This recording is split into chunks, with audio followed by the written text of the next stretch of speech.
বেহায়াপনা। আর তাদের কথা যারা কিনা নিজেদের লজ্জাস্থানকে হেফাজত করে। আমরা বর্তমানে বাস করছি চূড়ান্ত নির্লজ্জ এক পৃথিবীতে।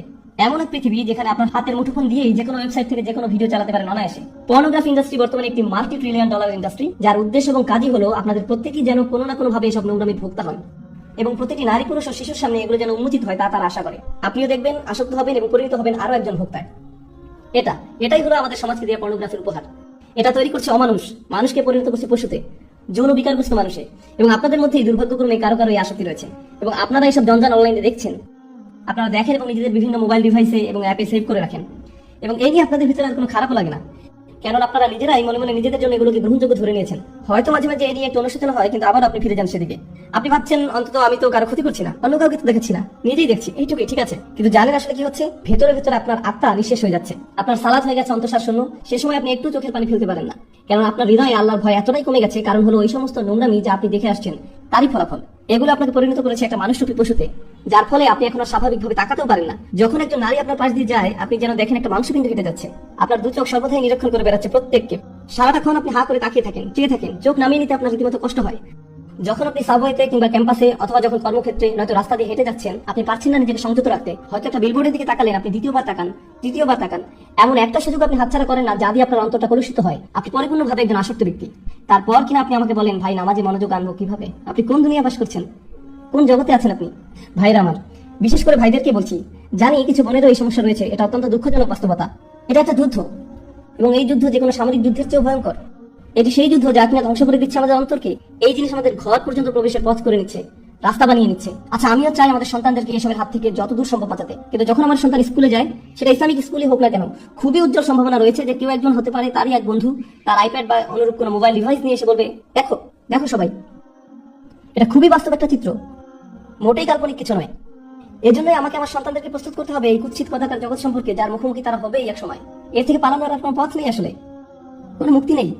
আপনারা ইসলামিক লেকচার দেখছেন ইউটিউবে, নিশ্চয়ই দেখে থাকবেন যে সেখানে যে কোনো ভিডিওর পাশ দিয়ে ফলো আপ ক্লিপ গুলো দেওয়া থাকে, তার মধ্যে একটা না একটা বাজে জিনিস থাকবেই। আর আমার মনে হয় এটা নিছক দুর্ঘটনা। এমন না যে সবকিছুতে আমি ষড়যন্ত্রের গন্ধ পাই, তবুও আমি মনে করি না এগুলো এমনি এমনি হচ্ছে। আর আপনাদের বেলায় আসলে কি হয়? আপনি একটা ভিডিও দেখছেন, পাশে একটা বাজে জিনিস দেখে ক্লিক করলেন, আবার আরেকটা ক্লিক করলেন, আবার আরেকটা ক্লিক করলেন, শেষ পর্যন্ত গিয়ে ওইসব জঘন্য কিছু একটা আপনি দেখে ফেললেন। ওয়াল্লাযীনা হুম লিফুরুজিহিম হাফিজুন। বিশেষত যখনই লজ্জাস্থানের ব্যাপার আসে, তারা তা হেফাজত করে। ভাই, আমার জন্য কি সমাধান? আমাকে বিয়ে করে ফেলা উচিত? দেখলেন না ওই দিন যেমন একজন জিজ্ঞেস করলো, আমি কিভাবে এখনই বিয়ে করতে পারি? না রে ভাই, এই জিনিসের সমাধান বিয়ে নয়। আপনি যদি একজন যৌন বিকারগ্রস্ত হয়ে থাকেন, তবে বিয়ের পরে আপনি তাই থাকবেন। আপনার এখনই লজ্জা না থাকে, তো বিয়ের পরেও আপনার লজ্জা থাকবে না। সত্যি আপনি ভাবছেন বিয়ের মাধ্যমে আপনার সমস্যা শেষ হবে? না, আপনার সমস্যা বিয়ে নয়, আপনার সাহায্য দরকার। আপনাকে এসব বন্ধ করতে হবে, আপনার নিজেকে এভাবে কষ্ট দিয়ে থামাতে হবে, নয়তো আপনার ভিতরে আর কিছুই অবশিষ্ট থাকবে না। কদিন আগে একটা ইমেল পেলাম একজন টিনেজ বালকের থেকে, যে কিনা পর্নোগ্রাফিতে আসক্ত। নামবিহীন ইমেল। সে লিখেছে, আমি নিজেকে মেরে ফেলতে চাই, আমি পারছি না বন্ধ করতে। আমি 11 বছর বয়স থেকে এগুলো দেখছি, আমার বাবা মা কিছু জানেন না, আমি এগুলো পড়ি আর কাঁদি। কারণ এই ছেলে তো একা নয়, এরকম লক্ষ লক্ষ মুসলিম ছেলে মেয়ের আজ এই অবস্থা, লক্ষ লক্ষ। আমাদের ওদের সাহায্য করতে হবে, যা কিছু পারি তাই করতে হবে। এগুলো প্রতিরোধ করার জন্য আমাদের $1 ট্রিলিয়ন বিজ্ঞাপন ব্যবস্থা নেই। আর এটা আমার জন্য বলাটা বাস্তবসম্মত হবে না যে এইসব ফেসবুক, ইউটিউব, টুইটার, ইন্টারনেট এসব হারাম। এটাই বাস্তবতা। এগুলো এখন অক্সিজেনের মতো, একটা স্বাভাবিক ব্যাপার। আমরা শুধু যা করতে পারি তাহলে আমাদের তরুণদের সাথে এই বিষয়ে পরিপক্ক কথাবার্তা বলতে হবে এবং তাদের শেখাতে হবে কিভাবে এইসব জিনিসকে মোকাবেলা করতে হয়, এগুলোর ফাঁদে না পড়ে। এখানে যারা প্রাপ্তবয়স্ক আছেন, ইন্ডিয়ান মুভি দেখা বন্ধ করুন ভাই। আপনি কেন সব লেকচারে অংশগ্রহণ করছেন? কথা বলছেন সালাত নিয়ে, সালাতের গুরুত্ব নিয়ে, অথচ নিজেদের সংযম ধরে রাখতে পারছেন না। মা মেয়ে, স্বামী স্ত্রী, বোনেরা মিলে একসাথে যা ইচ্ছা দেখছেন, কি না দেখছেন। আল্লাহ, থামুন, বন্ধ করুন এসব, থামুন। ওয়াল্লাযীনা হুম লিফুরুজিহিম হাফিজুন। তারা তাদের লজ্জাস্থান হেফাজত করে। লজ্জাস্থানের হেফাজত করা মানেই যে ব্যভিচার, জিনা না করা তা কিন্তু নয়। এর মানে সেই সকল জিনিস থেকে বিরত থাকা যা আমাদেরকে প্রলোভনের দিকে ধাবিত করে। তারা লক্ষ্য করে, তারা রক্ষা করে, তারা জানে লজ্জাবোধ হুমকির মুখে পড়ে, তারা বোঝে কিসে তাদের দুর্বলতা এবং আকাঙ্ক্ষা, চাহিদা সম্পর্কে। এই তীব্র আকাঙ্ক্ষা আসলে আল্লাহ আমাদের মধ্যে দিয়েছেন, এবং সেটা আল্লাহ দিয়েছেন সঙ্গত কারণেই। তিনি এটা করেছেন, আর সবার মধ্যে এই চাহিদা আছে। এটা বলতে আমার কোনো দলিল প্রয়োজন নেই।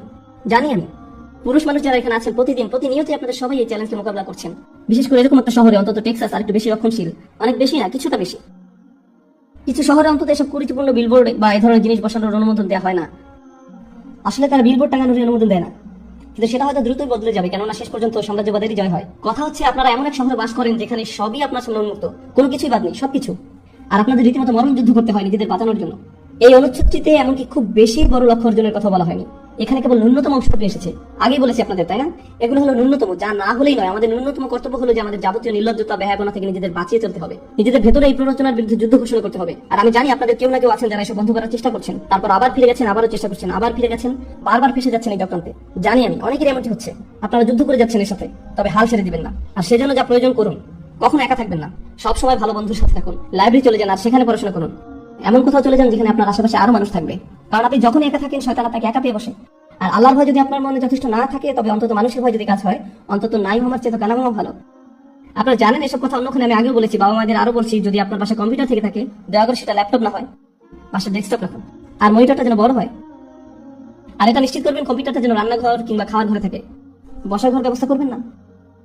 বাচ্চাদের ঘরে তো নয়, এমনকি আপনাদের সবার ঘরেও না। খাবার ঘরে কম্পিউটার রাখবেন, একদম সবাই দেখতে পাচ্ছে এমন দিকে মুখ করে। তুমি হোমওয়ার্ক করতে চাচ্ছ, করো, মনিটর এদিকে ওদিকে ঘুরাতে পারবে না, সবার মুখের সামনেই থাকবে। এভাবেই আপনাকে করতে হবে, বুঝলেন? এভাবেই আমাদের সাবধানতা অবলম্বন করতে হবে। আপনার 11 বছর বাচ্চাকে স্মার্টফোন দিবেন না, কি ভাবছেন আপনি? ব্যাপারটা মোটেও স্মার্ট নয়। বাচ্চাদের আপনারা স্মার্টফোন দিবেন না। আমি কেন এমন দেখি যে ইসলামিক স্কুলে ক্লাস 2 বা 5 এর বাচ্চার হাতে আইফোন 5, আমার নিজের আইফোন 5 নেই, আর তাদের কি আছে? কিসের জন্য? আপনারা জানেন এগুলো কত ভয়ঙ্কর হতে পারে? ইল্লা আলা আজওয়াজিহিম আও মা মালাকাত আইমানিহুম ফাইন্নাহুম গায়রু মালুমিন। আর তাদের স্বামী স্ত্রী ব্যতীত, তাদের অধিকারভুক্ত দাসী ব্যতীত সেক্ষেত্রে সংযত না হলে দোষের কিছু নেই। আল্লাহ বলছেন আমাদের এসব আকাঙ্ক্ষা রয়েছে এবং আমরা সেগুলো সম্পাদন করতে পারবো, পূরণ করতে পারবো, কিন্তু শুধুমাত্র আমাদের বৈধ স্বামী স্ত্রীর মাধ্যমে। কিন্তু এর বাইরে আমরা কোনো কিছু করতে পারবো না। আরেকটা ব্যাপার, যখন মানুষ ওই সমস্ত জঘন্য জিনিস আসক্ত হয়, অবিরতভাবে ওইসব নিয়ে পড়ে থাকে এবং অতিরিক্ত বেশি পরিমাণে সেসবের সংস্পর্শে থাকে, তাদের দাম্পত্য জীবন হয় দুর্বিষহ। ভোগ সুখ নিয়ে তাদের নিজেদের ভিতরে এক ধরনের অলিক এবং অবস্থা ধারণা করে ওঠে এবং তখন তারা নিজেদের স্বামী স্ত্রীর কাছ থেকে সেই সুখ খুঁজে পায় না। ঘরে ঘরে এগুলো নিয়ে অনেক বড় ফিতনা তৈরি হয়, পরিবার ধ্বংস হয়ে যায়, মুসলিম পরিবার। এগুলোই বর্তমান সমাজে আমাদের হচ্ছে। আল্লাহ তাদের সম্পর্কে বলেন যারা সালাত প্রতিষ্ঠা করে, তিনি বলেন আমি বর্ণনা করছি যারা সালাত বা নামাজ প্রতিষ্ঠা করে, এগুলো হচ্ছে মওসুফ আল মুসাল্লিন, সালাত প্রতিষ্ঠাকারী বৈশিষ্ট্য। আল্লাযিনা, সব আল্লাযিনা গুলোর প্রত্যেকটা হচ্ছে মুসল্লিদের এক একটি সিফাত বা বৈশিষ্ট্য। অর্থাৎ যারা সালাত কায়েম করে তারাই হলো সেসব মানুষ যারা নিজেদের সালাত কায়েমের ব্যাপারে নিয়মিত এবং অবিচল। এরাই হলো সেসব মানুষ। ফামান ইবতাগা ওয়ারা যালিকা ফাউলাইকা হুমুল আদুন। আর যারা কিনা এই সীমার বাইরে চলে যায় তারা মূলত আগ্রাসনে লিপ্ত। এসব কাজে এক প্রকার আগ্রাসন। দেখুন, যখন কিনা আদু উল্লেখ করা হচ্ছে অথবা আদিন আসছে, আদু থেকে, আদা থেকে, ঠিক আছে? আল আদুন, আল আদাওয়া আরবিতে মানে হলো শত্রুতা। আল্লাহ বলছেন যারাই কিনা তাদের কামনা বাসনা চরিতার্থ করে হালাল পথের বাইরে, বিবাহের বাইরে, যারাই সেটা করে তারাই এক ধরনের সক্রিয় আগ্রাসনে লিপ্ত। প্রশ্ন হচ্ছে কার বিরুদ্ধে এই আগ্রাসন? কারণ আপনি যখন শত্রুর কথা বলেন তখন মাথায় আসে যে সে শত্রু কার শত্রু। যদি তারা শত্রুতে পরিণত হয় তাহলে কাদের জন্য শত্রু? আল্লাহ সেটা বলেননি, উল্লেখ করেনি কোন মাফউল বিহি কিংবা কোন জার মাজরুর। এর মানে কি হতে পারে জানেন? তারা তাদের নিজেদের শত্রু, তাদের পরিবারের শত্রু, তারা এমনকি আল্লাহর দেওয়া শিক্ষার বিরুদ্ধে শত্রুতা লিপ্ত। বুঝতে পেরেছেন? এরাই হলো এই ধরনের মানুষ। আপনার আর আমার সবচেয়ে যে গুরুত্বপূর্ণ সম্পদ তা হলো আমাদের অন্তর, আমাদের হৃদয়। আর এই নির্লজ্জতা আমাদের অন্তরটাকে ধ্বংস করে দেয়, নিশ্চিহ্ন করে দেয়। সবচেয়ে মূল্যবান যে জিনিসটিকে আমাদের সুরক্ষিত রাখতে হবে তা হলো আমাদের ঈমান। আর এইসব নোংরা জিনিসগুলো আমাদের ঈমানকে নষ্ট করে দিচ্ছে। ওয়ালা তাকরাবুজ জিনা ইন্নাহু কানা ফাহিশাতান ওয়া সাআ সাবিলা। এই আয়াতটি কোরআনের সেই অংশ যেটি মহানবী সাল্লাল্লাহু আলাইহি সাল্লামের 10টি বিখ্যাত আদেশের শামিল। কিছু সাহাবী বলছেন এটি হচ্ছে মুসা আলাইহিস সালামকে দেওয়া শিক্ষার মূলনীতিগুলোর অংশ। আবার মজার ব্যাপার হচ্ছে এই আয়াতটি যে সূরাতে তার নাম হচ্ছে বনী ইসরাইল, ইসরায়েলের সন্তানগণ। যাই হোক, এই বিশেষ আয়াতে আল্লাহ বলছেন তোমরা জিনা বা ব্যভিচারের নিকটবর্তী হও না, এটি ধারে কাছেও যেও না। তিনি এটা বলেননি লা তাজিনু, তোমরা ব্যভিচার করো না, ব্যভিচার করতে যেও না। তিনি বলেছেন তোমরা এর ধারে কাছেও যাবে না। অন্যভাবে বলা যায় এটা একটা কাজ এবং অনেকগুলো ছোট ছোট আচরণ যেগুলো কাজটির দিকে নিয়ে যায়। কাজটির একটি পরিধি আছে যা চারপাশে ঘুরতে থাকে এবং আপনি কাজটির ধারে কাছেও যেতে পারবেন না। যেই সংবেদনশীলতা নিয়ে কোরআনের ভাষা আল্লাহ রাব্বুল আলামিন ব্যবহার করেছেন, আমাদেরকে সেই ভাষা বুঝতে হবে যাতে আমরা আল্লাহর বিজ্ঞতার তারিফ করতে পারি এবং বুঝতে পারি কিভাবে তিনি আমাদের পরামর্শ দিচ্ছেন যাতে আমরা সমস্যাগুলো উতরে উঠতে পারি। আল্লাহ আযজা ওয়া জাল্লা আমাদের বলছেন কিছু কাজ আছে যা করা হারাম নয়। আপনি এই কাজগুলোর দিকে আঙুল উঠিয়ে বলতে পারবেন না যে এই কাজগুলো করা ভুল, কিন্তু যখন আপনি এইসব কাজে যুক্ত হয়ে পড়বেন তখন মহাকর্ষীয় ক্ষেত্রে একটা টান অনুভব করবেন যেটা আস্তে আস্তে একটু একটু করে আপনাকে অবশেষে হারাম কাজের দিকে টেনে নিয়ে যাবে এবং অবশেষে কাজটা আপনাকে দিয়ে করাবে। আপনারা জানেন শয়তানের বিষয়ে আমরা একটা জিনিস জানি। আমি লক্ষ্য করেছি যে শয়তান অত্যন্ত দূরদর্শিতা সম্পন্ন। সে একবারে আপনাকে ধরে না, সে আপনার কাছে আসবে এবং আস্তে করে একটু একটু একটু একটু করে আপনাকে পথভ্রষ্ট করবে যতক্ষণ না পর্যন্ত আপনার চরিত্র নষ্ট করতে পারে। শয়তান আপনার কাছে একবার এসে আপনাকে দিয়ে খারাপ কিছু করাতে পারে না। আপনারা জানেন আদম আলাইহিস সালামের এবং হাওয়া আলাইহিস সালামের গল্পেও ইনশাআল্লাহ আমরা যখন সেই গল্পে যাব, ওই গল্প থেকে কোরআনের জ্ঞান সম্পন্নতা সম্পর্কে আমরা জানবো। যেভাবে শয়তান অগ্রসর হয়েছিল সূরাতুল আরাফে এটি বলা হয়েছে, শয়তান অবিরাম ভাবে সেটা একবারই করেনি। ধরুন শয়তান আসলো এবং বলল হেই দেখো গাছটা কি চমৎকার, তাই না? এরপর সে চলে গেল। না না না, সে এমনটা করেনি। সে চরমভাবে নিরন্তর ছিল। সে একটু একটু করে পথভ্রষ্ট করেছিল এবং তাদের মনের মধ্যে এমন এক ধারণা গেঁথে দিয়েছিল যতক্ষণ না তারা মনে করেছিল এটা তাদেরই অভিপ্রায়। আপনারা জানেন, এবং যখন মানুষ শয়তানের কথা শুনতে শুরু করে, এটি একই সূরাতে আল্লাহ বলছেন, ইন্না ইবাদি লাইসা লাকা আলাইহিম সুলতান, আমার বান্দাদের উপর তাদের শয়তানের কোনো কর্তৃত্বই থাকবে না। অন্যভাবে বলা যায়, যেসব লোক সত্যিকার ভাবে আল্লাহর কাছে আত্মসমর্পণ করে তাদের উপর শয়তানের কোনো কর্তৃত্ব থাকে না। কিন্তু যারা আশ-শাইতানু ইয়াউদুকুম ফাকরাউ ইয়ামুরুকুম বিল ফাহশা, সূরাতুল বাকারা, শয়তান আপনাকে আদেশ করবে বেলাল্লাপনা করার জন্য। অন্যভাবে বলা যায়, যখন আপনি শয়তানের কথা একটু শুনবেন, আপনি তাকে একটু শক্তি দিচ্ছেন। আপনি তার কথা আরেকটু ভালোভাবে শুনবেন, তো আপনি তাকে আরেকটু বেশি শক্তি দিবেন। আর আপনি যখন তার কথা অবিরামভাবে শুনতেই থাকবেন, একসময় সে আপনাকে আদেশ করবে। আপনি নিজেকে এমন ভাবে বলবেন যে আমি আমার নিজেকে সাহায্য করতে পারছি না, আমি এটা জানিও না, আমি জানি না কি করে আমি কম্পিউটার বন্ধ করবো, আমি জানি না কিভাবে প্রতি রাত এটা হয়ে যায়, আমি জানি না কিভাবে আমি ওইখানে ওই চ্যাটগুলো করি, আতঙ্ককর ওয়েবসাইটগুলো লগ ইন করি, আমি এইসব কেন করছি। লিস্টে অথবা যখন আমি রাস্তা হেঁটে যাই, কেন আমার চোখ আমি নামিয়ে রাখতে পারি না, আমি নিজেকে সাহায্য করতে পারছি না, আমি জানি না কি করা উচিত। আর আপনি জানেন শয়তান আঁকড়ে ধরে, বেশ শক্তভাবে আঁকড়ে ধরে, বড় অভ্যাসযুক্ত চক্রের মধ্যে আপনাকে টেনে নিয়ে যাবে, আমরা বলতে পারি। এটা আস্তে আস্তে খারাপ, আরো খারাপ, আরো খারাপ এবং অধিকতর খারাপের দিকে টেনে নিয়ে যায়। আপনি যদি এটা স্বীকার না করেন, তাহলে এটা অধিকতর খারাপের দিকে যায়, আর এটা আপনার আত্মা একদম ধ্বংস করে দেয়। আল্লাহর সাথে আপনার সম্পর্ক নির্ভর করে আপনার অন্তর কতটা পরিষ্কার তার উপর। যতবার আপনি অশ্লীলতায় উদ্ভূষিত হন, আপনার অন্তরের উপর আরো ময়লা, আরো অন্ধকার, আরো আবরণ ঢালতে থাকে এবং ঢালতেই থাকে, যতক্ষণ পর্যন্ত না আপনি আল্লাহর কথা শুনবেন, কিন্তু আপনার চোখে এক ফোঁটা পানিও আসবে না। এটা আসবে না, কারণ আপনার হৃদয় এতই কঠিনে পরিণত হয়েছে যে আপনি যত অনাবৃত অবস্থা দেখেছেন, যত পাপ করেছেন চোখ দিয়ে সবসময়, আর আপনি যার গুরুত্ব দিচ্ছেন না। আপনারা জানেন, একটা সুন্দর হৃদয় যন্ত্রণাগ্রস্ত হয় যখন অসমীচীন কিছু একটা দেখে যে আল্লাহ নির্দেশের সাথে সামিল নয়। এটা আকর্ষিত হয় না, বরং যন্ত্রণাগ্রস্ত হয়। অবিলম্বে তার বিবেক চাঙ্গা হয়ে ওঠে, অস্থিরতা বন্ধ হয়ে যায়। যখন আপনার এরকম হৃদয় থাকবে, এরকম অবস্থায় যাবেন, আপনি নিজেকে নিয়ন্ত্রণ করতে পারবেন। এগুলোর মধ্যে ভালো কিছু খুঁজে পাবেন না, আপনার এমন কোনো অনুভূতি হবে না। আপনার এই অনুভূতি হবে না যে এটা ভুল। যেটা হবে, আপনি কোনো বোনের দিকে তাকানোর আগে তার আশেপাশে দেখবেন যে অন্য কেউ তাকে দেখছে কিনা, এবং তারপর আপনি ভালো দৃষ্টি নিয়ে তাকাবেন, দেখবেন যে আল্লাহর ভয় একদমই নেই। একমাত্র যে ভয়টা আছে সেটি হলো পাপের ভয়। পাপ ছাড়া আর কোনো ভয় নেই। কি ভীষণ অতিমানবিক অবস্থা এটি। আল্লাহ বলছেন, ইয়ালামু খাইনাতাল আয়ুন ওয়া মা তুখফিস সুদূর, তিনি জানেন চুরি করে তাকানো, একটু এদিক সেদিক তাকানো, তিনি এটা জানেন। আপনার একটু চাহনি, আপনার তাকানোর মানে কি, এবং তিনি জানেন আমাদের বক্ষস্থল কি লুকিয়ে রাখে। আপনারা কি জানেন আমি এই বিশেষ আয়াতটি কেন আলোচনা করছি? তোমরা জিনার নিকটবর্তী হও না, ইন্নাহু কানা ফাহিশাতান, এটা সবসময় একটা অস্থিরতা, বেলাল্লাপনা, অশ্লীল কাজ, ওয়া সাআ সাবিলা, একটা ভয়ঙ্কর পথ। আল্লাহ এটাকে একটা পথ হিসেবে বর্ণনা করছেন, ভয়ঙ্কর পথ। পথে পদক্ষেপ থাকে, ঠিক? পথ মানে পদক্ষেপ। আপনাকে শনাক্ত করতে হবে আপনি কোন পদক্ষেপ নিচ্ছেন। এই পদক্ষেপ নিতে আপনাকে কি করতে হচ্ছে? আপনারা জানেন প্রত্যেকটা কাজের কিছু প্রক্রিয়া থাকে, কিছু চক্র থাকে। স্কুলের পরে আপনি কয়েক ঘন্টা সময় পাচ্ছেন আপনার পিতামাতা বাসায় ফেরা পর্যন্ত। আপনারা জানেন আপনি কিছু বন্ধুর সাথে ঘুরছেন যাদের কোনো মান নেই। প্রত্যেকটা সময় আপনাকে শনাক্ত করতে হবে কোন কাজগুলো আপনাকে পাপের দিকে টেনে নিয়ে যায়। আমাদের গোড়া থেকে এগুলো কেটে ফেলতে হবে, আমাদেরকে এই পথে গা ভাসিয়ে দেওয়া বন্ধ করতে হবে। ওয়াসা আসাবিলা। আমার কাছে এই আয়াতের অসাধারণ দিকটি কি জানেন? যেভাবে এটি সম্পৃক্ত করা হয়েছে। এই আয়াতের পরে আল্লাহ তাআলা বলছেন, তোমরা মানুষ হত্যা করো না। ওয়ালা তাকতুলুন নাফসাল্লাতী হারামাল্লাহু ইল্লা বিল হক, তোমরা নির্দোষ মানুষকে হত্যা করো না। আল্লাহ জিনাকে প্রথম অপরাধ হিসেবে উল্লেখ করেছেন এবং হত্যাকে দ্বিতীয় অপরাধ হিসেবে। আপনি কি চিন্তা করতে পারছেন? আপনি মনে করেন হত্যা অনেক বড় অপরাধ, ঠিক? কিন্তু আল্লাহ বলছেন, যখন আপনি অন্য মানুষের মর্যাদা লঙ্ঘন করবেন, এটি হচ্ছে ফাহশা। আপনি যখন মানুষকে নিয়ে এভাবে চিন্তা করবেন, তখন আপনি নিজের এবং তার মর্যাদা লঙ্ঘন করবেন। আমরা যদি কাউকে হত্যা করি, আমরা তাকে শারীরিকভাবে হত্যা করি। আপনারা জানেন তার বেঁচে থাকার অধিকার লঙ্ঘন করি, আর ওটা হচ্ছে আত্মার হত্যা, ফাহশা। আর এটি হচ্ছে শারীরিক হত্যা, ফাতর। দুই রকমের হত্যা রয়েছে। তাই আল্লাহ তাআলা আত্মার হত্যার কথা প্রথমে বলেছেন। আমাদের সবার মান এত নিচে নেমে গিয়েছে যে একটা নতুন সিনেমা মুক্তি পেলে আপনি হয়তো অনেকগুলো ট্রেলার দেখে ফেলেছেন আর নিজেকে বলছেন, এখানে মাত্র একটা খারাপ দৃশ্য আছে। ব্যাপার না, এটা একটি PG-13। যেটা আগে PG-13 হওয়ার কথা ছিল, এখন সেটা PG, কাজে সবচেয়ে অশ্লীল দৃশ্য। এবং যে আত্মার মূল্য আমরা হারিয়ে ফেলেছি, তার প্রতি আমাদের যত্নবান হওয়া উচিত। এটা আমাদের নামাজের উপর প্রভাব ফেলছে, দোয়ার উপর প্রভাব ফেলছে, আমাদের চরিত্রের উপর প্রভাব ফেলছে, এটা আমাদের পরিবারের উপর প্রভাব ফেলছে, এবং আমরা গুরুত্বও দিচ্ছি না। আমরা মনে করি এটাই জীবন, আমাদের সময়ের সাথে তাল মিলিয়ে চলছি। ঠিকই আছে, সবাই একই কাজ করছে, আমরা কি করতে পারি? তাই আপনি যেসব ছবি ফেসবুকে পোস্ট করছেন তার গুরুত্ব দিচ্ছেন না। আমি ফেসবুক ব্যবহার করা বন্ধ করে দিয়েছি। আমি বলছি না যে ফেসবুক ব্যবহার করা হারাম, আমি ব্যক্তিগতভাবে এটা ব্যবহার করতে পারছি না। আপনারা জানেন আমি এটা ব্যবহার করি না। আমি সামাজিকীকরণের জন্য কিছু একটা পোস্ট করলাম, কোনো ঘোষণা কিন্তু কিছু একটা শেয়ার করলাম, কিন্তু কিছু জিনিস দেখে আমি খুব মর্মাহত হয়েছি যে আপনি কিভাবে এটা করতে পারেন। আপনি একজন মুসলিম এবং কিভাবে আপনি এই ধরনের ছবি পোস্ট করতে পারেন? নিজের মর্যাদা নিজেই রাখুন, নিজের পরিবারের মর্যাদা বজায় রাখুন, নফসকে নিয়ন্ত্রণ করুন। চোখ দিয়ে তাকানো, চোখের জিনা থেকে বাকি সব শুরু হয়। অন্য সবকিছু এখান থেকে শুরু, অন্য সবকিছু চোখের জিনা থেকে শুরু। ইনশাআল্লাহ তাআলা আমি আপনাদের সাথে এই বিষয়ে ছোট ছোট টুকিটাকি কোরআন থেকে এই বিষয়ের উপর কিছু সংযুক্ত আয়াতের অংশ নিয়ে আরেকদিন আলোচনা করব। কিন্তু আজকে ইনশাআল্লাহ শেষ যে জিনিসটি আলোচনা করব তা হচ্ছে ফাহশা, যার অনুবাদ হচ্ছে লজ্জাহীনতা, উত্তেজনা, অশ্লীলতা। আরবি ভাষার কিছু নিয়ম আছে যেগুলো একই রকমের, ওয়াহাস এবং ফাহাস। ওয়াহাস মানে হচ্ছে বন্যপ্রাণী, ফাহাস মানে হচ্ছে যে বন্যপ্রাণীর মতো আচরণ করে। লজ্জাহীনতা এমন একটি আচরণ হিসেবে বর্ণনা করা হয়েছে যেটি বন্যপ্রাণীর আচরণের মতো। আল্লাহ মানবকুলকে মর্যাদাবান করেছেন। আদম আলাইহিস সালামের উপর যে শাস্তি দেওয়া হয়েছিল সেটা হলো তার জামা কাপড় খুলে ফেলা হয়েছিল। আমাদের আদি পিতামাতার জামা কাপড় খুলে ফেলা হয়েছিল। এটা আল্লাহর পক্ষ থেকে একটা শাস্তি ছিল। এবং অবিলম্বে তারা বুঝতে পেরেছিলেন যে তাদের উচিত নিজেদের ঢেকে রাখা। তারা সমাজ থেকে নিজেদের ঢাকার শিক্ষা পাননি, সমাজ তাদেরকে লজ্জাহীনতার শিক্ষা দেয়নি। আপনারা জানেন আজকাল আমাদের নৃতত্ত্ববিদরা আপনাদেরকে শেখাবে যে আপনারা জানেন সমাজ আমাদেরকে জামা কাপড় দিয়েছে। এটা একটা সামাজিক যৌক্তিকতা যে আমরা ইতিহাস থেকে জামা কাপড় পরা এবং নিজেদের ঢেকে রাখার শিক্ষা পেয়েছি, কিন্তু প্রকৃতিগতভাবে আমাদের বন্যপ্রাণীর মতো থাকার কথা ছিল। আদম আলাইহিস সালাম সমাজ থেকে কিছু শিখেননি, তাকে আল্লাহ বিবেক দিয়েছিলেন এবং যখন তার কাপড় খুলে ফেলা হয়েছিল তিনি প্রকৃতিগতভাবেই তার নিজেকে ঢাকার চেষ্টা করেছিলেন। আমাদের আদি পিতামাতা নিজেকে ঢাকার চেষ্টা করেছিলেন। আমাদের এমন মানুষ হওয়া উচিত যেন আমরা আমাদের নিজেদের ঢেকে রাখতে পারি এবং অন্যদের দিকে না তাকিয়ে অন্যদের মর্যাদা দিতে পারি। যদিও তারা নিজেদের মর্যাদা নিজেরা রাখতে না পারে, তবুও আমাদেরকে তাদের মর্যাদা দেওয়া উচিত, কারণ ওরাও আল্লাহর সৃষ্টি। এবং আমাদের নিজেদের প্রতি সম্মিলিতভাবে মানবকুলের প্রতি বেশি সম্মান বোধ থাকতে হবে, তাদের দিকে না তাকিয়ে যেভাবে এক বন্যপ্রাণী অন্য প্রাণী থেকে তাকায়। আল্লাহ আজ্জা ওয়াজাল্লাহ আমাদের আধ্যাত্মিকতা বৃদ্ধি করে দিন। চলতি আত্মিক সমস্যা যে আমাদেরকে চোখ নিচে নামিয়ে রাখতে দেয় না, তা থেকে সুস্থ রাখুন। এবং আল্লাহ আমাদের তো অসৎ সঙ্গ, ওই অবস্থা, ওই সব কাজে সম্পৃক্ততা যেগুলো আমাদেরকে ভয়ঙ্কর পথের দিকে টেনে নিয়ে যায়, তা থেকে বিরত রাখুন। আল্লাহ আজ্জা ওয়াজাল্লাহ আমাদের শুদ্ধ সুস্থ আধ্যাত্মিক জীবনের পথ পরিষ্কার করে দেন এবং সহজ করে দিন। বারাকাল্লাহু লি ওয়া লাকুম। আসসালামু আলাইকুম কোরআন উইকলি।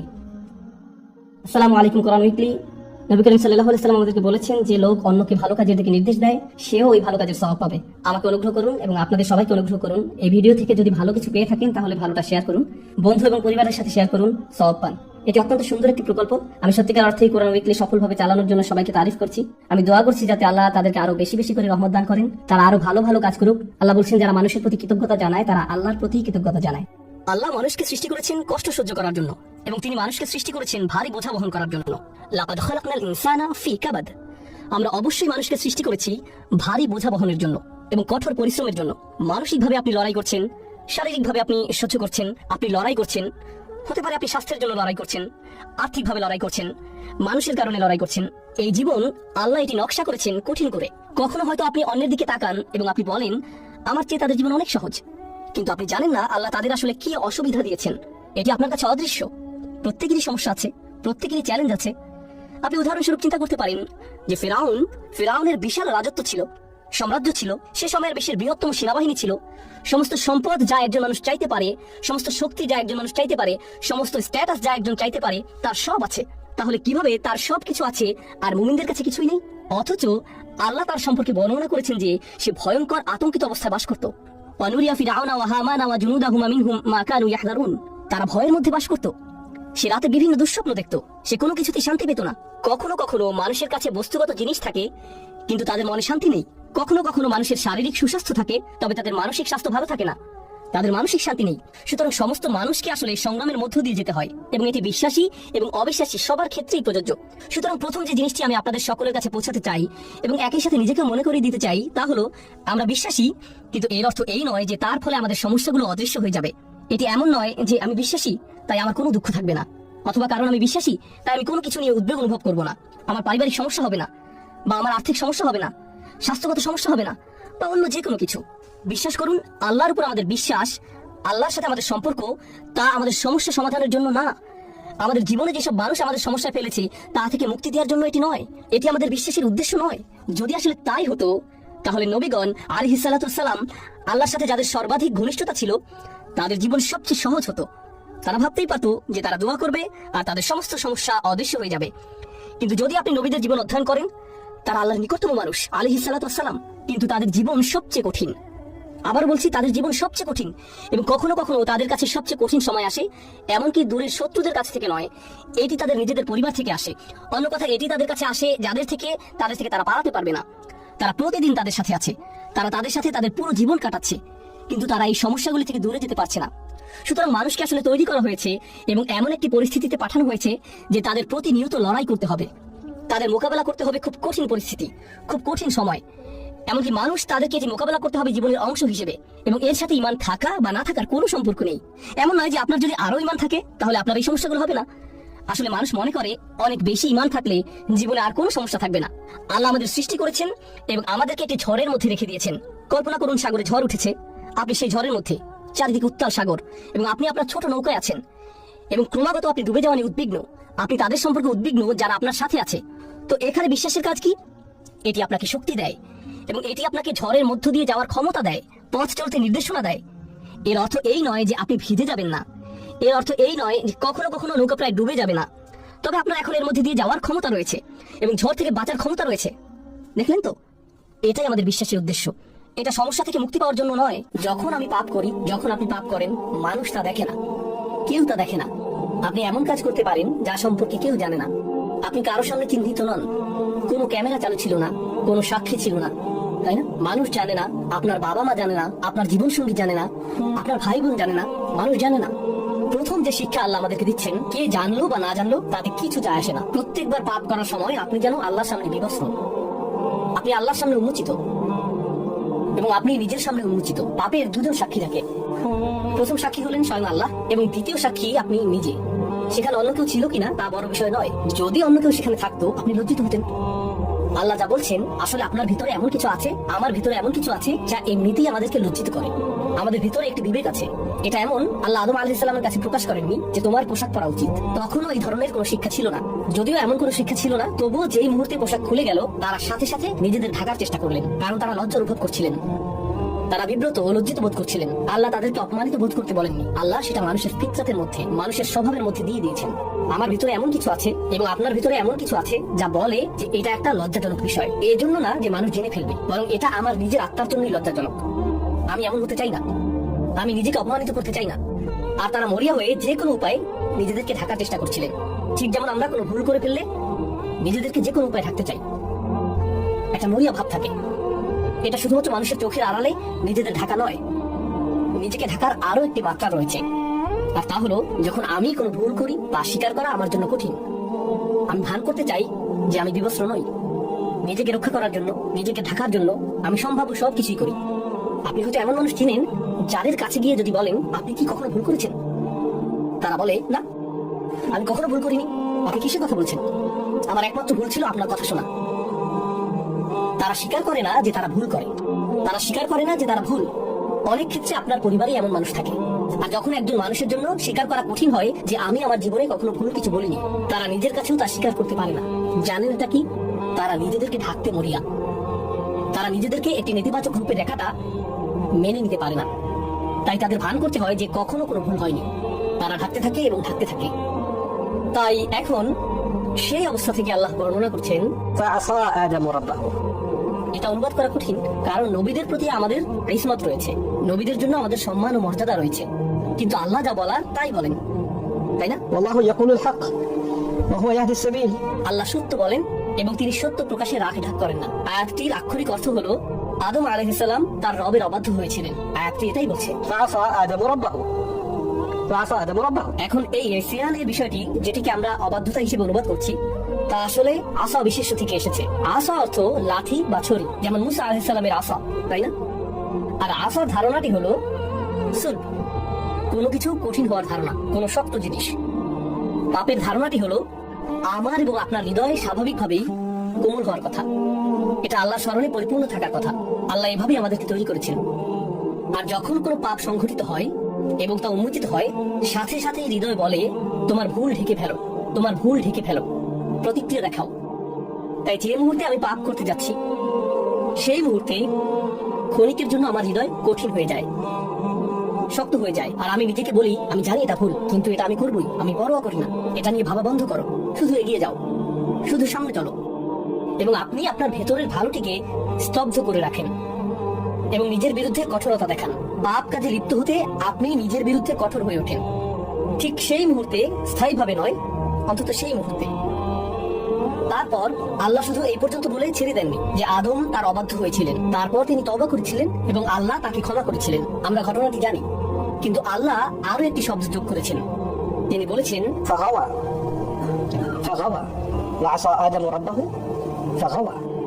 তারপর তো গওয়া শব্দটি এখানে কি করছে? গওয়া শব্দটির সহজ অনুবাদ হলো তিনি পথ হারিয়েছিলেন বা পথ ভ্রষ্ট হয়েছিলেন। কিন্তু আরবিতে গাই অর্থ হলো যখন একজন ব্যক্তি তার পথ হারিয়ে ফেলে, তার কোথাও যাওয়ার কথা ছিল কিন্তু সে অন্য পথে চলে গিয়েছে। আদম আলাইহিস সালাম যখন সেই ভুলটি করেন, তিনি এক মুহূর্তের জন্য অনুভব করেন এখন আমি কি করব, আমার কি করা উচিত। প্রসঙ্গত তিনি প্রথম মানুষ এবং কোনো মানুষের দ্বারা সংঘটিত এটাই প্রথম ভুল।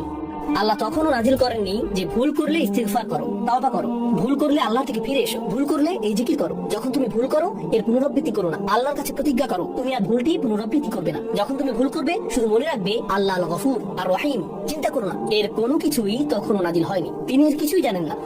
আমরা জানি যে আল্লাহ এই বিষয়গুলো নাজিল করেছেন, কিন্তু তার কোনো ধারণাই নেই।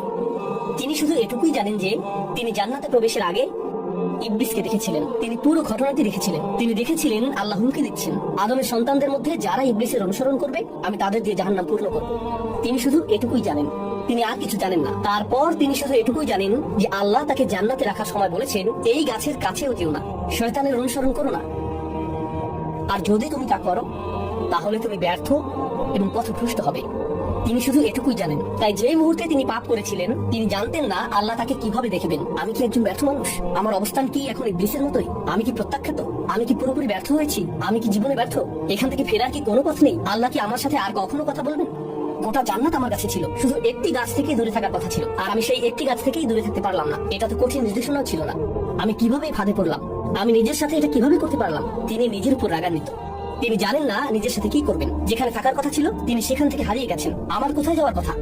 পোশাকটি কি কখনো ফিরে আসবে? আমি কি এই পাতা পরেই থাকবো? আল্লাহ আমাকে কি বলবেন? এখানে উদ্বেগ রয়েছে, ভয় রয়েছে, রয়েছে আত্মবিচার, রয়েছে লজ্জা, রয়েছে অপরাধবোধ, রয়েছে অনুশোচনা। আল্লাহ আমাদের শেখাচ্ছেন, কারণ সেই পাপটি আপনাদের প্রত্যেকের জন্য, আমার নিজের জন্য এবং আমার পরিবারের প্রত্যেক সদস্যের জন্য। প্রত্যেকবার পাপ করার সময় একটি শিক্ষা হওয়া উচিত। এখন আমি কি করব? আমার কি করার কথা? আল্লাহ এখন আমাকে কিভাবে দেখবেন? আমি তো ভালো ছিলাম। আল্লাহ আমাকে সম্মান দিয়েছেন, আল্লাহ আমাকে ইসলাম দিয়েছেন, আল্লাহ আমাকে হজ করার সামর্থ্য দিয়েছেন, আল্লাহ আমাকে উমরা করার সামর্থ্য দিয়েছেন। আমি কিভাবে এই ভুল করলাম? আদম আলাইহিস সালামের কথা ভাবুন। আল্লাহ আমাকে এত সম্মান দিয়েছেন, সমস্ত ফেরেশতারা সিজদা করেছিল। আল্লাহ আমাকে জান্নাতে একটি স্থান দিয়েছেন, আল্লাহ আমাকে আমার জীবন সঙ্গী দিয়েছেন, আল্লাহ আমাকে এই সমস্ত রিজিক দিয়েছেন। আমি কিভাবে আল্লাহর অবাধ্য হলাম? আমি কিভাবে তা করতে পারলাম? এটাই গাই। গাই শব্দটির আরেকটি অর্থ হলো فسد عن العيش عليه العيش আল ফাসাদ আলাইহিল আইশ। এর অর্থ কোনো ব্যক্তি আর স্বস্তিপূর্ণ জীবনযাপন করছে না। তার পাপ শুধু পাপেই সীমাবদ্ধ নয়, সে আর নিজের সাথেই থাকতে পারছে না। সে গভীর অস্বস্তির মধ্যে রয়েছে, সে স্বস্তি খুঁজে পাচ্ছে না। প্রকৃতপক্ষে গাই শব্দটি এক্ষেত্রে ব্যবহৃত হয় যখন শিশুকে দুধ দেওয়া হয় এবং কখনো কখনো তার পেট গ্যাসে পূর্ণ ও শক্ত হয়ে যায় এবং সে ব্যথায় কাঁদতে শুরু করে, কারণ সে ঠিকমতো দুধ হজম করতে পারছে না। আর যখন আপনার পেটের সমস্যার কারণে গ্যাস বা ডায়রিয়া বা বমি হয়, অর্থাৎ গ্যাস্ট্রোনমিক্যাল সমস্যা হয়, সেটাকেও আসলে বেগওয়াত বলা হয়। আমরা যদি ভুলে যাই আমরা এই পৃথিবীতে এসেছি একটি সীমিত সময়ের জন্য, এখানে চাকরি পাওয়া আমাদের মূল উদ্দেশ্য নয়, টাকা কামাই করা আমাদের উদ্দেশ্য নয়, এই পৃথিবীতে বাড়ির মালিক হওয়া আমাদের উদ্দেশ্য নয়, কারণ একদিন আমরা এর সবকিছু ছেড়ে চলে যাব। এই দুনিয়াতে আমাদের উদ্দেশ্য হলো ভালো কিছু করা, আমাদের নিজেদের জন্য ভালো কিছু করা এবং এমন ভালো কিছু পেছনে রেখে যাওয়া যা আমাদের মৃত্যুর পরও কাজে লাগবে। এই উদ্দেশ্যে আমাদের এই দুনিয়াতে রাখা হয়েছে। এই ব্যাপারটা যদি আপনার মাথায় থাকে তাহলে আপনার শিক্ষা যদি আপনাকে ভালো কিছু করার দিকে নিয়ে যায়, আপনার বাড়ি যদি আপনাকে ভালো কিছু করতে সাহায্য করে, আপনার গাড়ি আপনাকে ভালো কিছু করার দিকে নিয়ে যায়, তাহলে এগুলোর একটি উদ্দেশ্য আছে। এগুলো নিজে উদ্দেশ্য নয়, কিন্তু শয়তান এগুলোকেই আপনার উদ্দেশ্য বানিয়ে ফেলতে চায়। ভাই আমার লক্ষ্য হলো অমুক অমুক মডেলের গাড়ির মালিক হওয়া, আমি বুঝে গেছি এটাই আমার লক্ষ্য। এটা আসলে কোনো লক্ষ্য নয়, এটা একটা বস্তুগত জিনিস মাত্র। আর এই জিনিসটি শেষ হতে শুধু একটি অ্যাক্সিডেন্টই যথেষ্ট। যে বাড়িটি নিয়ে আপনি এত বেশি মগ্ন হয়ে আছেন, শুধু একটি ভূমিকম্প এটি ধ্বংস করে দেওয়ার জন্য যথেষ্ট। একবার আগুন লাগলেই শেষ। এই জিনিসগুলো আর এমন কি, এগুলো আসে আর যায়। শয়তান এভাবে আমাদের মনকে এসব তুচ্ছ বিষয়ে নিমজ্জিত করে রাখে। এর ফলে আমরা ভুলে যাই যে আল্লাহ আমাদেরকে বৃহত্তর উদ্দেশ্য নিয়ে সৃষ্টি করেছেন, কিন্তু সে আমাদের সামনের দিকে থেকে আক্রমণ করে ক্ষুদ্র বিষয় আচ্ছন্ন করে রাখে। ফলে আমরা আমাদের সৃষ্টির উদ্দেশ্যের কথা ভুলে যাই। শয়তানের সামনের দিক থেকে আক্রমণ করা নিয়ে সর্বশেষ যে কথাটি বলতে চাই, আপনাদের অনেকের কপালে হয়তো সামনে অনেক টাকা আছে, আবার কারো কারোর জন্য জীবন হয়তো অনেক বড় বড় চ্যালেঞ্জ অপেক্ষা করছে, আল্লাহ জানেন। কারো কারো জীবন হয়তো অনেক সুখ অপেক্ষা করছে, আল্লাহ জানেন, আমরা জানি না। কিন্তু একটা বিষয় আমরা সবাই জানি, সবারই সময় রয়েছে। কারো হয়তো কয়েক সেকেন্ড, কারো হয়তো কয়েক বছর, কারো হয়তো কয়েক দশক সময় হাতে আছে। কিন্তু একটা ব্যাপারে আমরা নিশ্চিত যে আমাদের সবারই হাতে সময় আছে। শয়তান যখন আপনাকে সম্মুখ ভাগ থেকে আক্রমণ করে, সে চায় আপনি যেন আপনার সময়কে কোনো মর্যাদা না দেন। সে চায় ভালো কাজ করার সময় আসলে আপনি যেন এভাবে ভাবেন যে আর ভাই আমার হাতে এখন অনেক সময় আছে, ভালো কাজ করার জন্য এত তাড়াহুড়ার কি আছে। কিন্তু যদি প্রবৃত্তির কোনো কামনা চরিতার্থ করতে হয় তাহলে সাথে সাথে করতে হবে। প্রতিবার নামাজের সময় আপনার সাথে ঠিক এমনটাই ঘটে। জোহরের সময় যখন আসে, মসজিদ থেকে আজানের শব্দ ভেসে আসে, আপনার ঘরের অ্যালার্ম বেজে ওঠে, মোবাইলের অ্যাপ থেকে আজানের শব্দ শোনা যায়, আপনি তখন কি করেন? ওয়াজ বাটন টাচ করেন। নিজেকে এভাবে বলেন, মাত্র তো আজান দিল, নামাজের এখন অনেক বাকি আছে। আর ভিডিও গেম খেলতে হলে এখনই, সিনেমা নাটক দেখতে হলে এখনই, কিন্তু নামাজ পড়তে হলে সময় বাকি আছে, এখন অনেক সময় বাকি আছে। ভার্সিটি ক্লাসের ফাঁকে যদি আপনি কিছুটা সময় পেয়ে থাকেন, ব্যাগে কোরআন আছে, তখন ইচ্ছা করলে ব্যাগ খুলে কোরআন পড়তে পারেন। পরে, এখন না, আমি তো পড়বো কিন্তু এখন না। কিন্তু যে কোনো তুচ্ছ অর্থহীন বাজে কাজ ফেসবুক বা ইনস্টাগ্রামে স্ক্রল করতে করতে কখন যে 30-40 মিনিট পার করে দেন টেরই পান না। এমনকি ক্লাসের জন্য কখনো কখনো দেরি হয়ে যায়। অর্থহীন কাজের জন্য ঠিকই সময় বের করে নিলেন, এর কারণ হলো শয়তান চায় আপনি যেন আপনার সময়কে কোনো মূল্য না দেন। সে চায় আপনি যেন আপনার মূল্যবান সময়কে অর্থহীন কাজে ব্যয় করে নষ্ট করে ফেলেন। এভাবে আপনার সময় নষ্ট করার মাধ্যমে সে আপনার ভবিষ্যৎ ধ্বংস করে দেয়। তারপর যখন জীবনের একটা পর্যায়ে সে পেছনে ফিরে দেখেন, তখন ভাবেন, ভাই আমি জীবনে কত সময় যে অযথা কাজে ব্যয় করে নষ্ট করেছি। এরপর জীবন নিয়ে হতাশ হয়ে পড়েন। এই খেলাটাই শয়তান আমাদের সাথে খেলে। এভাবে শয়তান বিভিন্ন কৌশলে সামনের দিক থেকে আমাদের আক্রমণ করে। আমি আল্লাহর কাছে দোয়া করছি, আল্লাহ যেন আমাদেরকে এইসব আক্রমণ থেকে সতর্ক থাকা তৌফিক দান করেন, এবং আল্লাহ আযজা ওয়া জাল্লা কখনো যেন আমাদের সেসব লোকদের অন্তর্ভুক্ত না করেন যারা বাস্তবতাকে তার প্রকৃত রূপে চিনতে ব্যর্থ হয়। রাসূলুল্লাহ সাল্লাল্লাহু আলাইহি ওয়াসাল্লাম বলছেন, ও আল্লাহ, আমি চাই আপনি আমাকে বাস্তব বিষয়সমূহ আসলেই যেমন তেমন ভাবেই দেখান। এটা আমার শেষ উপদেশ। কিভাবে আমরা শয়তানের এই আক্রমণগুলো মোকাবেলা করব? প্রথমে এগুলো শনাক্ত করতে হবে। তারপর আমাকে আপনাকে ক্রমাগত বাস্তব বিষয়গুলোর প্রকৃত রূপ খতিয়ে দেখতে হবে। আমাদের মোবাইলের অ্যাপগুলো চালাতে গেলে আমরা শুধু ইউজার ইন্টারফেস যেমন গ্রাফিক্স, মেনু ইত্যাদি দেখতে পারি, এগুলো আসলে প্রকৃত অ্যাপ নয়। এর পেছনে সোর্স কোড আছে, আপনি সেই কোড দেখতে পান না, আপনি শুধু ফ্রন্ট এন্ড দেখতে পান। ঠিক তেমনি বাস্তব জগতে যা কিছু দেখতে পান তা শুধু উপরের অংশ দেখতে পান, শুধু কভার দেখতে পান, কিন্তু এর পেছনে অন্য আরেক বাস্তবতা রয়েছে। এর পেছনে ইঞ্জিন রয়েছে। সমস্যা হলো আমরা কোনো কিছুর বাহ্যিক রূপ দেখে এর মূল্যায়ন করি। এর পেছনে যা আছে সেটাই যে আসলে মূল্যবান আমরা তা জানার চেষ্টাও করি না। কোরআন এই কাজটাই করে। কোরআন শুধু এই দুটি চোখ দিয়ে দেখতে বলে না, এখানেও আরো এক সেট চোখ রয়েছে। লাহুম আ'য়ুনুন লা ইউবসিরুনা বিহা, তাদের চোখ রয়েছে কিন্তু তা দ্বারা তারা দেখে না, অর্থাৎ তারা আসল রূপ দেখে না, তারা শুধু বাহ্যিক ব্যাপারটা দেখে। আমাদেরকে অন্তর্চক্ষু দিয়ে তাকাতে হবে যা প্রকৃত রূপ দেখতে পারে। যদি এমনটা করতে পারেন তাহলে যেভাবে আপনি সময় ব্যয় করেন, বিভিন্ন বিষয় নিয়ে চিন্তা করেন, বিভিন্ন জিনিসের মূল্য দিয়ে থাকেন, বিভিন্ন জিনিসকে গুরুত্ব দিয়ে থাকেন, তার সবকিছুই পরিবর্তিত হতে শুরু করবে। কারণ দিন শেষে আল্লাহর সাথে সাক্ষাৎ করার পূর্বে আমাদের হাতে জীবনের যে অংশটুকু বাকি আছে তার মূল ব্যাপার হলো ইউনাব্বাউল ইনসানু ইয়াওমাইযিন বিমা কদ্দামা ওয়া আখার। কিয়ামতের দিন মানুষকে জিজ্ঞাসা করা হবে কোনটাকে তুমি প্রাথমিক পর্যায়ে গুরুত্ব দিয়েছো আর কোন ব্যাপারটাকে দ্বিতীয় পর্যায়ভুক্ত মনে করেছো। সবকিছুর মূল কথা এটাই, আমি আপনি যত সিদ্ধান্ত নিয়েছি তাতে কোনটাকে প্রায়োরিটি দিয়েছি আর কোনটাকে ফেলে রেখেছি। আর শয়তান এখানেই ঝামেলা তৈরি করতে চায়। সে আমাদেরকে ভুল ব্যাপারে অগ্রাধিকার দিতে প্ররোচিত করে। সে চাইবে আমরা যেন সত্যিকারের গুরুত্বপূর্ণ কাজটা ফেলে রাখি। আমরা দোয়া করি আল্লাহ যেন আমাদেরকে সেসব মানুষের অন্তর্ভুক্ত করেন যারা কাজের ক্ষেত্রে সঠিক অগ্রাধিকার নিশ্চিত করতে পারে, এবং শয়তানের কুমন্ত্রণা যেন আমাদেরকে আমাদের উদ্দেশ্য থেকে বিচ্যুত করে না দেয়। বারাকাল্লাহু লি ওয়া লাকুম ফিল কুরআনিল হাকীম।